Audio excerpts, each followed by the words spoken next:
TDP జాతీయ ప్రధాన కార్యదర్శి నారా లోకేష్ శంకారావం సభలో మాట్లాడుతున్నారు. ప్రత్యక్షంగా చూద్దాం.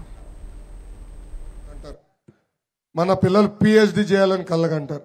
కనుకున్న వైస్ ఛాన్సలర్ ప్రసాద్ రెడ్డి ఏకంగా 1400 పిహెచ్డి పోస్టులు అమ్ముకున్నాడు. తల్లి జగన్కి అక్కడ వాటా ఇచ్చినట్టున్నాడు. అందుకే మళ్ళీ అమ్మినా అతన్నే మళ్ళీ వైస్ ఛాన్సలర్ చేశారు. ఆయన పేరు కూడా ఎర్ర పుస్తకంలో ఉంది. వడ్డీతో సహా ప్రతిదీ వసూలు చేసే బాధ్యత నేను తీసుకుంటాను. గాజువాక్ అనేది ఒక మినీ ఇండియా లాంటిది. విశాఖ ఉక్కు, గంగవరం పోర్ట్, బిహెచ్పి టౌన్షిప్ ఇక్కడ ఉంటుంది. భారతదేశంలో ఉన్న అందరూ ఈరోజు వాళ్ళందరూ ఇక్కడ గాజువాకకు వచ్చి ఉంటారు. ఆటో నగర్ కూడా ఈరోజు గాజువాకలో పెద్ద ఎత్తున ఉపాధి ఉద్యోగాలు కల్పిస్తుంది. అనేక ట్రైనింగ్ ఇన్స్టిట్యూట్స్ కూడా ఈరోజు గాజువాకలో ఉన్నాయి. ఆనాడు పల్లా శ్రీనివాస్ గారి నాయకత్వంలో ఎవరు ఊహించిన విధంగా 5 సంవత్సరాల్లో 1000 కోట్ల రూపాయలు తీసుకొచ్చి మన గాజువాక నియోజకవర్గాన్ని అభివృద్ధి చేశారు. ఈఎస్ఐ ఆసుపత్రుల అభివృద్ధి చేశారు. హుదూద్ కొట్టినప్పుడు అన్న రోడ్లపైన తిరిగి 24 గంటల్లో మనందరికీ కరెంట్ ఆనాడు అందజేశారు. అంతేకాదు 19,000 మందికి ఇల్లు పట్టాలు అందించిన వ్యక్తి పల్లా శ్రీనివాస్ గారు. రోడ్లు కానీ, సీసీ రోడ్లు కానీ, డ్రైన్లు కానీ, తాగునీటి పథకాలు కానీ ఇవన్నీ ఆనాడు తెలుగుదేశం పార్టీ హయాంలోనే అందించాం. మొన్న మీరు ఆయన కాదని వేరే వ్యక్తిని గెలిపించారు. ఈరోజు ఆయనే ఒక అవినీతి పరుడని, భారతదేశంలోనే అతిపెద్ద అవినీతి ముఖ్యమంత్రి ముద్రేసి పంపించేశాడు. ఈరోజు ఇంకొక వ్యక్తిని తీసుకొచ్చాడు. అతను కూడా మన డబ్బులు దొబ్బేదానికి వచ్చాడు తప్ప ఒక్క అభివృద్ధి కార్యక్రమం చేసేదానికి రాలేదు. ఇక్కడున్న ప్రజలందరినీ ఆ వ్యక్తి ఇంటికి వస్తే ఒకే ఒక ప్రశ్న అడగాలని కోరుతున్నా. గత 5 సంవత్సరాల్లో మీరు గాజువాకకి పీకిందేంటి, పొడిచిందేంటి అని సూటిగా ప్రశ్నించమని మిమ్మల్ని కోరుతున్నాం. అసలు స్టీల్ ప్లాంట్ ఇష్యూ, విశాఖ ఉక్కు సమస్య ఉడుకుతున్న సమయంలో ఏనాడైనా ఇక్కడున్న ఎంపీ, ఎమ్మెల్యే, ముఖ్యమంత్రి స్పందించాడు? ఏనాడైనా కేంద్రానికి వెళ్లి మోడీ గారిని కలిసి ఇది కరెక్ట్ కాదు, మాకు న్యాయం చేయండి అని అడిగారా? ఆనాడు పెద్ద ఎత్తున పోరాడింది పల్లా శ్రీనివాసరావు గారు. దానివల్లనే ఈరోజు ఇంతసేపు విశాఖ ఉక్కు ఫ్యాక్టరీ ప్రైవేటీకరణ జరగలేదు. ఆయన పల్లా శ్రీనివాస్ గారు మీ తరపున పోరాడుతున్నందుకు అన్ని పర్మిషన్లు ఉన్నాయి. పక్కనే కమర్షియల్ కాంప్లెక్స్ ని కూడా కూలగొట్టారు ఈ అధికారులు. వాళ్ళకి చెప్తున్నా, 2 నెలలు బ్రదర్, మీ పైన జ్యుడిషియల్ ఎంక్వైరీ చేస్తాం, సర్వీస్ నుంచి డిస్మిస్ చేసి జైలుకు కూడా పంపించే బాధ్యత నేను వ్యక్తిగతంగా తీసుకుంటున్నా. ఇక్కడున్న ప్రజలందరినీ కోరుతున్నా, తెలుగుదేశం జనసేన పార్టీ బలపరిచిన అభ్యర్థిని మీరు గెలిపించండి. తప్పనిసరిగా ఇక్కడనే ఉన్న టోల్ గేట్ ఎత్తేసే బాధ్యత మేము తీసుకుంటాం. గంగవరం పోర్ట్ బాధితులను ఆదుకునే బాధ్యత మేము తీసుకుంటాం. ఇంతేకాదు ఇక్కడ బోర్డు పట్టుకుని కూడా వచ్చారు. ఏపీఐఎస్సి బాధితులు కూడా ఉన్నారు. అన్న నా దృష్టికి తీసుకొచ్చారు. 2 సంవత్సరాల్లో మీ సమస్య పరిష్కరించే బాధ్యత వ్యక్తిగతంగా నాది అని ఈ సభాముఖంగా హామీ ఇస్తున్నాను. పోర్ట్ వల్ల ఎంత పొల్యూషన్ వస్తుందో నేను చూసా, నాకు ఐడియా ఉంది. ఎందుకంటే ఆ ప్రాంతంలో నేను పాదయాత్ర చేశా. రాత్రి వెళ్ళి నేను ముక్కులో ఉన్న చీమిడి తీస్తే నల్లగా బయటకు వచ్చింది. మావాడు ఒక నాప్కిన్, నీళ్ళు నుంచి నాప్కిన్ తీసుకొస్తే మొహం తుడుచుకుంటే నల్లగా వచ్చింది. ఆ పొల్యూషన్ తగ్గించాల్సిన అవసరం ఉంది.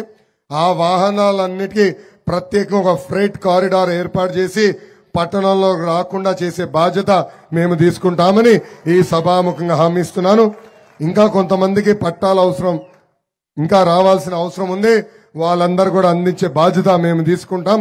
జెట్టీకి ఒక స్లాష్ బ్రేక్ వాటర్ ఏర్పాటు చేయాలి, అది కూడా చేసే బాధ్యత మేము తీసుకుంటాం.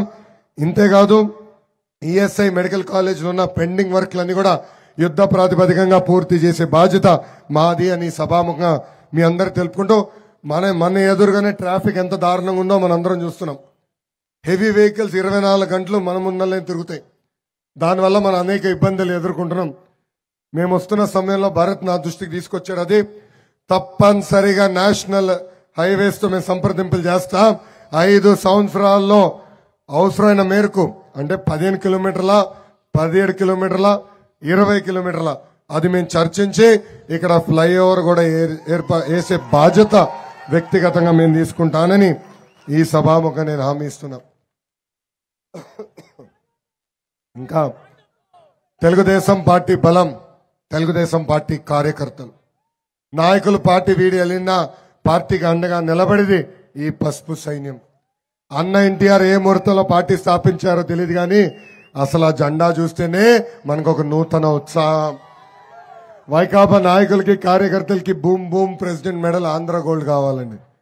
కానీ మనకి మన నాయకుడు పిలుపు, రా కదలి రా అంటే పరిగెత్తుకుంటూ వెళ్లే సత్తా మనకుంది.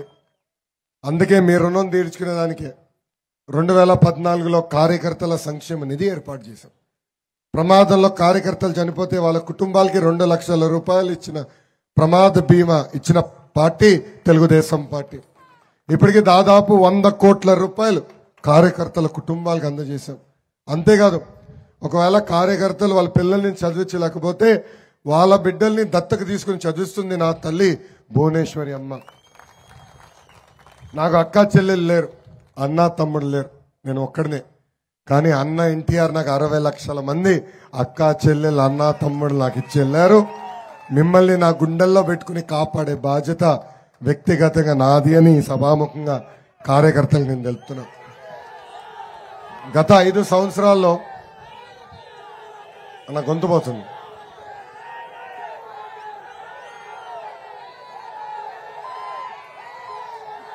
గత 5 సంవత్సరాల్లో మన పైన అనేక కేసులు పెట్టింది ప్రభుత్వం. తల్లి మీరు కూడా తెలుసుకోవాల్సిన అవసరం ఉంది. 2019 ముందల నేను ఏనాడు పోలీస్ స్టేషన్కి వెళ్ళా.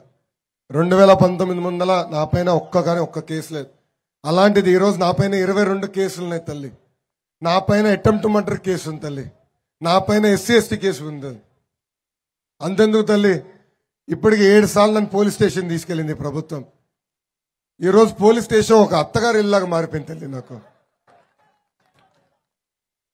ఎంత అన్యాయమో చూడండి.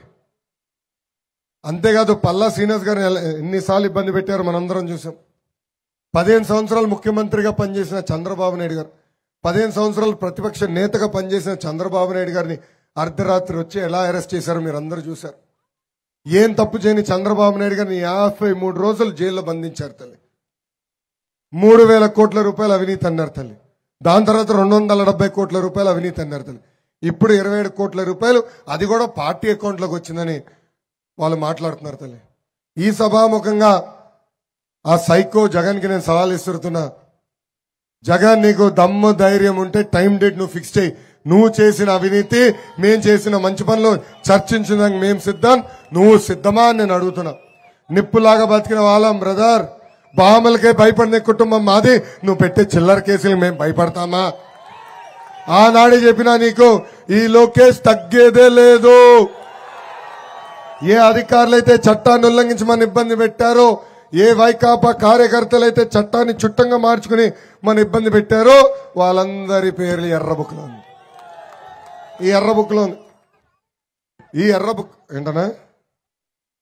వద్దులే అబ్బా, ఈ బుక్ నేనే పెట్టుకుంటాలే.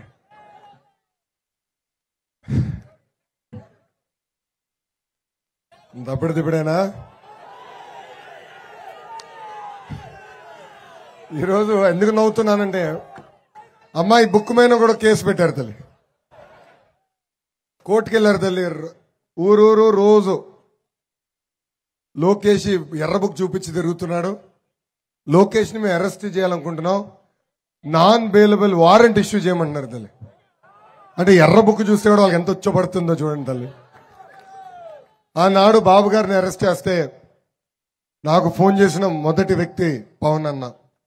ఆనాడు ఆయన నాకు ఒకే ఒక మాట చెప్పాడు, ఒక అన్నగా నీకు అండగా నిలబడతాను, నువ్వు ముందరికెళ్ళు, నువ్వు భయపడద్దని ఆనాడు భరోసా కల్పించారు. ఆనాడే పవన్ అన్న నిర్ణయించుకున్నాడు, తెలుగుదేశం జనసేన పార్టీ కలిసికట్టుగా ఈ సైకోని తరిమి కొట్టాలని. అందుకే పసుపు సైన్యానికి, జన సైనికులకి నేను పిలిపిస్తున్నా. మన మధ్యన చిచ్చు పెట్టేదానికి వైకాపా నాయకులు సిద్ధంగా ఉంటారు. వాళ్ళకి 5 రూపాయలు ఇస్తే పేటీఎం బ్యాచ్ అనేక ఆరోపణలు చేస్తారు. జన సైనికుల పేరుతో మనల్ని తిడతారు. పసుపు సైన్యం పేరుతో జన సైనికులు తిడుతూ పోస్టులు పెడతారు. అందరూ అప్రమత్తంగా ఉండాలా. మన మధ్యలో ఎవరైనా చిచ్చు పెట్టి దానికి వస్తే వాళ్ళని తరిమి కొట్టాలి. పవన్ అన్న ఒక నినాదం తీసుకున్నారు. ఏంటది? Hello AP, hello AP. ఆ నినాదానికి మనందరం కట్టుబడి ఉండాలని ఈ సభాముఖంగా కోరుకుంటున్నాను. ఇంకా ఈరోజు ఈ శంఖారావం కార్యక్రమం ముఖ్య ఉద్దేశం మనం రాబోయే 5 రోజుల్లో చేయాల్సిన